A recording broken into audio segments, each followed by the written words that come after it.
তারপর কতগুলো বড় বড় তালাও আছে, রানী বাঁধ, শিব বাঁধ, মধু বাঁধ। চাইবাসা থেকে সারান্ডা কত দূর? 80 কিলোমিটার মতো। কাল আমরা মেঘাতুব্রু হয়ে থলকোবাদে যাব। একটা গাড়ির ব্যবস্থা করে দেবেন প্লিজ। হ্যাঁ। আচ্ছা, এই থলকোবাদে নাকি খুব ম্যালেরিয়া হয়, মুকুলবাবু বললেন। কোন মুকুল বাবু?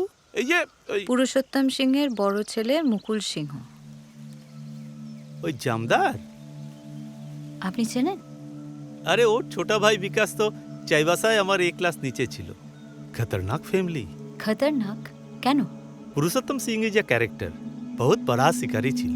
এখন বয়স হয়ে জোশ কমে গেছে।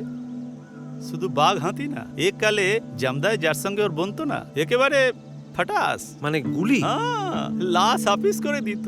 অবশ্য সব ওসব শোনা কথা। আপনারা কি করেছিলেন? ট্রেনে আলাপ হলো। মুকুল বাবুকে দেখে তো বেশ নিরীহই মনে হলো।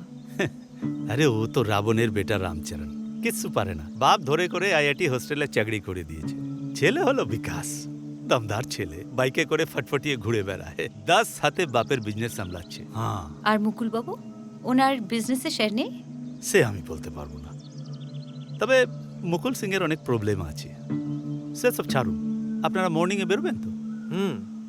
আমি গাড়ি বলে দিচ্ছি, ও গাড়ি আপনাদের ঘুরিয়ে নিয়ে চাইবাসাতে একদম ড্রপ করে দেবে। ঠিক আছে? Thank you. হ্যাঁ, আসছি।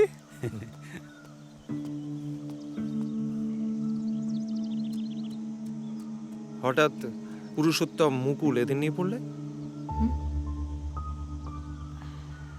এমনি। আই দিদি। কিরে দিদি, কি করছিস? কিচ্ছু না, এগুলো গোছাচ্ছি। আবার কি? চল একটু ঘুরে আসি। যাবি? দারুণ হবে। এই ভালো মনে করিয়েছিস তো।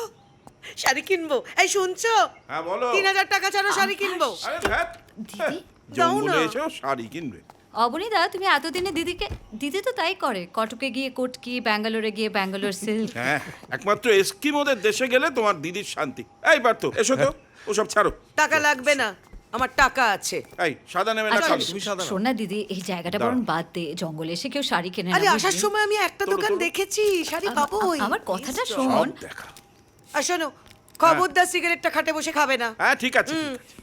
তুমি চিন্তা করো না, আমি একদম খেতে দেবো না।